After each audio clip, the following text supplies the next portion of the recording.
everybody.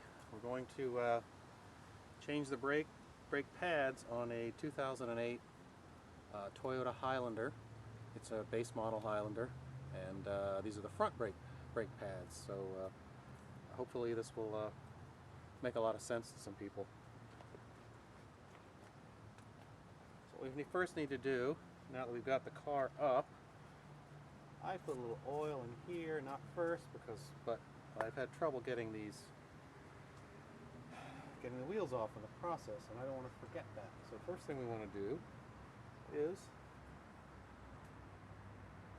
release the nuts back here.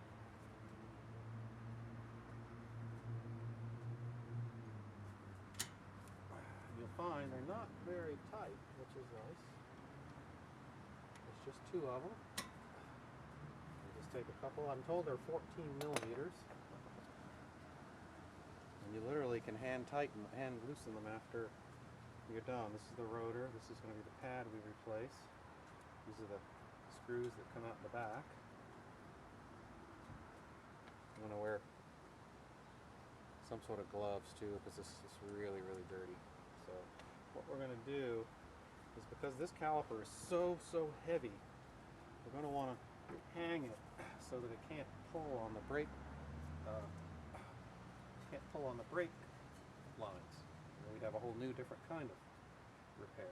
So we'll just force this thing out carefully. It's quite heavy. There's a hole in it, but actually I'll just do that to keep it from falling anywhere. So now you'll find these are the pads, and on each one of these there's a little clip here. I imagine they're anti-rattle clips, but anyway, they're just stuck on the end. You'll see it's fairly self-explanatory. You'll see the holes in each one of these things. So you pull those out, and you see they spring out, and they don't, they're not hard at all to pull out. They just sit in. So once we have those, I like to take a little bit of WD-40 in here. All you mechanic guys, don't flame me. Just so this works a little bit easier. And then just easy. I'm putting no pressure hardly at all on this. Just slip it out. That way we're not grinding metal against metal with the WD-40. So now you notice these are ready to come off. Now there's a little clip on here that probably again something to do with rattling, but it comes off again very easy. Just kind of slip it off, discard that. Now you can take your new brake pad. These came from rockauto.com, as a matter of fact. rockauto.com. Got a great price on them. So you just remember that these went up top, and that stuck out. There's a little pin here that goes in and catches there. Just sort of fold it under. Catch it in there, like so. And you have that. Once you have that set up, lined up, you literally snap it in. It's kind of crazy. It's that easy. When disc brakes first came out, everybody said how easy they were to work on, but I never saw anybody working on them. So I went on YouTube and decided to see if I could learn how to do it. So I figured I'd put something back into the system. Now there's another one back here, another brake pad back here. Exact same situation.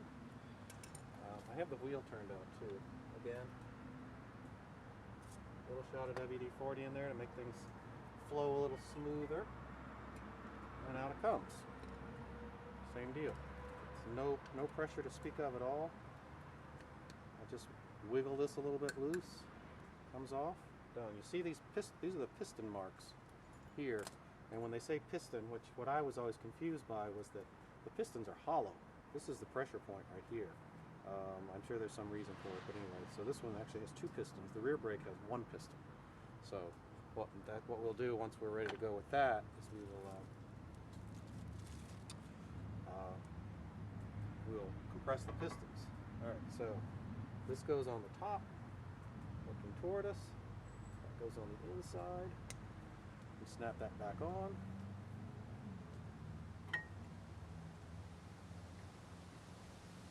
Line these up.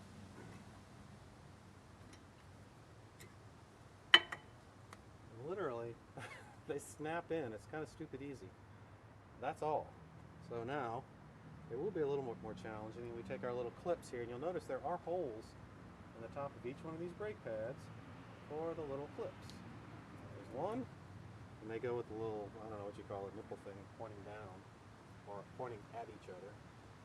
And you slip that hole in there. And these hold the brake, I imagine these hold the brake pads out and flush against the calipers. I can see, in fact, that's what they're trying to do, is they're pushing the pads out. Which is going to mess with me when I go to try to flatten out my pads. So then I take my old pad, and here are the pistons in the caliper. These are what squeeze the brake pads together. And these actually push out. These are tremendously tight. The brake system is 3 times as strong as your car's engine. It's that much more important to stop than it is to go. So as something to use, we're going to take that here, we're going to plug this on here, and we're going to take our clamp, a C-clamp. Actually, one of these kind of C-clamps is pretty good. And we're going to plan ahead a little better. Put this down a minute. What happens with this, with your bungee cord here, is it keeps this from falling. That is, when it stays connected. And I have it hanging from one of the coil springs. So I'm going to move this back here a little bit, and then I'm going to make more of a large movement down this way. Make this a little wider. Now we're going to set the brake pad in here. I'm going to squeeze this against the back of the caliper as much as I can. Now I'm going to just start screwing this, and what this is going to do is very slowly, you can see this, squish the brake fluid back into the system. You noticed earlier we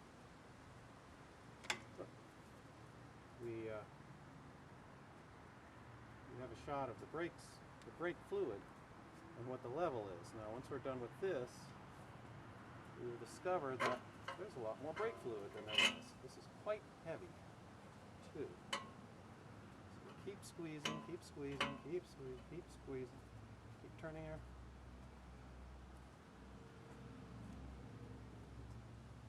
You can see that slowly the pistons are squishing back in there. And they don't pop out or anything. They're quite happy to go back in. And this is pushing.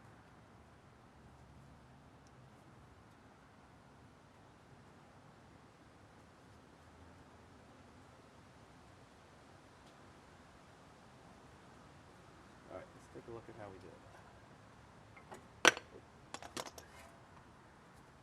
Sometimes the rubber pops out around here, but it looks like we have the pistons squashed in far enough. So with them squashed all the way in, we'll make sure they're all the way back like that. We can slip this down over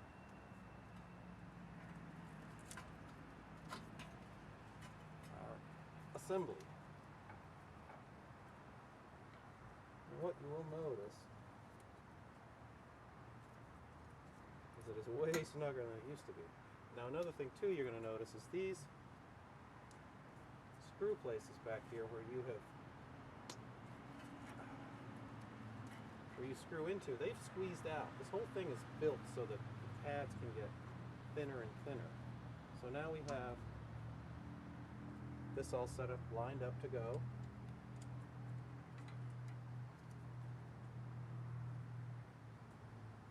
I'm just going to hand screw these in to start. These are the bolts we took out at the beginning.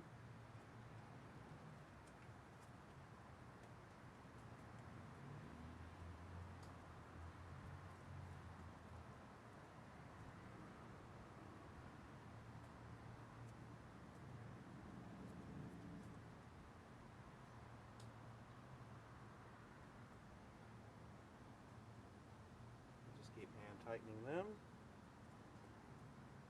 Basically, if it goes back together, it works okay. I would say that I'm not a mechanic. I'm not an expert on this. But I just did some watching on YouTube and a little bit of reading. Actually, I don't even know if I did any reading. This is supposed to be 25 foot-pounds torqued, which is not very much.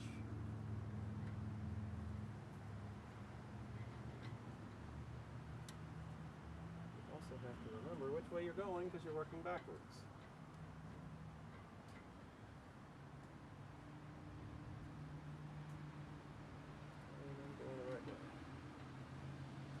I'm facing that way, I need to go counterclockwise, and this picks up a lot of stiffness right away.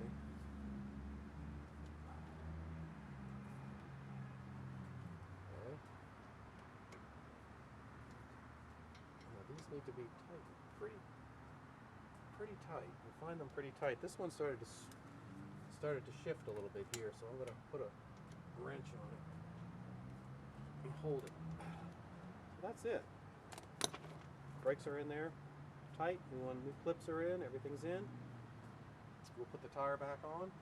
Let it go down. Let the jack down, and go carefully for a test drive. We squeeze the pistons back together. Notice how it's back up to basically where it was when the car was brand new.